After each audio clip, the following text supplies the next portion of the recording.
اپنے اپنے حد تک کچھ بار اٹھانا چاہیے، کچھ بوجھ اٹھانا چاہیے. تو علوم دینی کا کام انسانوں کی روحانی تربیت ہے.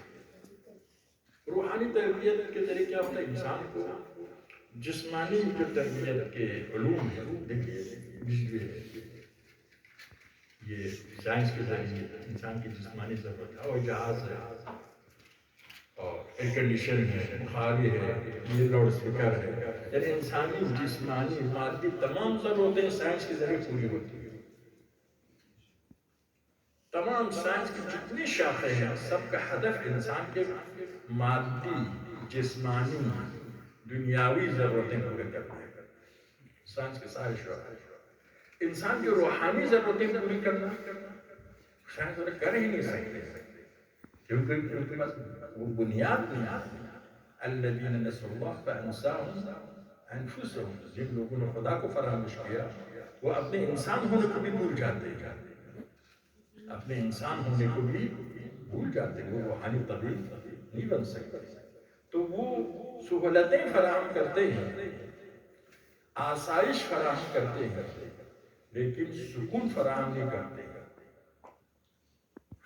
سکون دین کے سائے میں آتا ہے، روحانی علوم کے ذریعے سکون ملتا ہے. مادی علوم کے لیے آسائش ملتی ہے، دنیا میں روحانی علوم کے ذریعے سکون، اتحاد، قوت، محبت، امیدیں. اور سائنسی علوم کے ذریعے، دنیاوی علوم کے ذریعے ظاہر سردی پر غلبہ حاصل کرتا ہے، گرمی پر غلبہ حاصل کرتا ہے، مختلف چیزیں حاصل کرتا ہے، لیکن اس سے بدتر چیزیں بناتے ہیں تاکہ زیادہ سے زیادہ نابود کرے انسان. ایٹمی بم ہے، ہائیڈروجن بم ہے وغیرہ. تو یہ علوم دینی کا کام انسانوں کے لیے آسائش فراہم کرنا نہیں، لیکن انسانوں کے لیے سکون فراہم کرنا ہے. سکون فراہم کرنا یہ انتہا انسان کو گمشدہ چیز ہے. مغرب والے خود مانتے ہیں کہ اس دور میں اضطراب ہے، دور اضطراب کا دور ہے، سرگردانی کے دور ہے، تحیر کا دور ہے، پریشانی کے دور ہے. سارے مسائل حل ہیں، اس کے باوجود نفسیاتی بیماری میں مبتلا ہو جاتا ہے. کیونکہ دین کے علاوہ الا بذکر اللہ تطمئن القلوب، دین کے علاوہ کوئی اور طاقت سکون نہیں دے سکتی. دین واحد جو سکون دے سکتے ہیں. مولا امام گھوڑے سے زمین پر آئے، کیا فرمایا؟ الہی لو ان بقضائک تسلیم لامرک لا معبود سواک اللہم تقبل منا هذا القربان. جناب شہزادی نے ان حالات میں یہ جملہ فرمایا کہ اس سے سختر حالات کسی کے لیے پیش نہیں آ سکتے. یعنی آپ ان حالات کو دیکھیے، لیکن سکون کے اس درجہ پر ہے. کیف صنع اللہ بکی وبأخیک، فرمایا ما رأیت الا جمیلا. یہ سکون ہے. اور پھر علوم مادی سائنسی علوم کے ذریعے دنیاوی مسائل حل ہوتا ہے، دینی علوم کے ذریعے اخروی مسائل حل ہوتا ہے.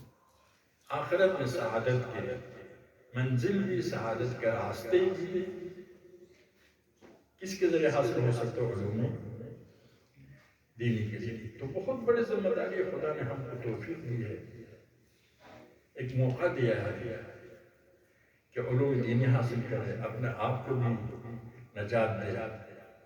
نفس امارہ سے، پیغمبر کی حدیث ہے،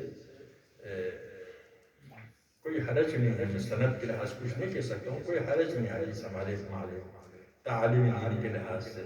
اسلم شیطانی علی یدی، میرے شیطان نے میرے ہاتھوں پر اسلام قبول کیا. یعنی میرے نفس امارہ نے اسلام قبول کیا. وَأَنَا أَوَّلُ الْمُسْلِمِينَ وَأُمِرْتُ أَنْ أَكُونَ أَوَّلَ الْمُسْلِمِينَ. نفس امارہ ہے، میرے نفس امارہ ہر گناہ کا شوق کرتا ہے، لیکن معصوم کا نفس امارہ کو سکون کب دے گا؟ فزت برب الکعبہ.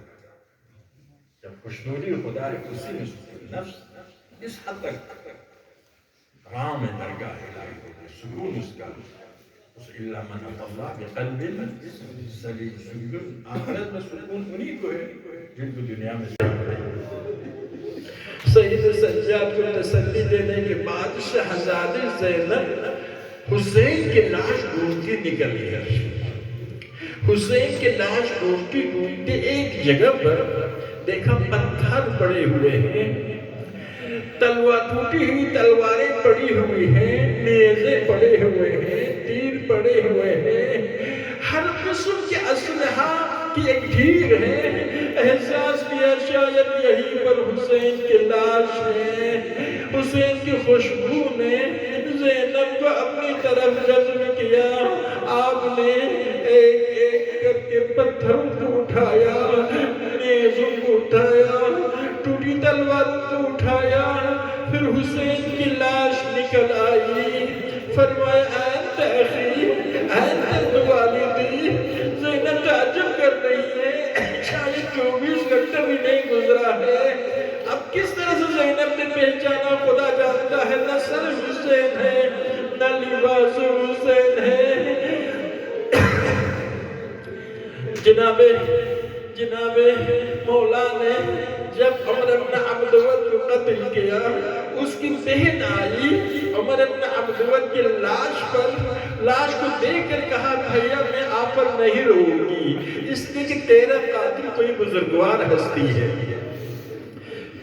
سونے کی پیٹی تھی، وہ بھی اپنی جگہ پر تھی، اس نے تمہاری بے عزتی نہیں کی ہے، تمہارے کپڑوں کی غارت نہیں کی ہے، لیکن زینب جب آئی حسین کی لاش پر کیا دیکھتی ہے؟ پھٹا ہوا پیراہن بھی حسین کی، جس میں اظہر پر نبی نہیں، مدینے کی طرف رخ کیا۔ فرمایا یا جدہ یا رسول اللہ صلی علیک ملیک السماء وہذا حسینک مرمل بالدماء مقطع الاعضاء مسلوب العمامة والرداء الا لعنة الله سيعلم الذين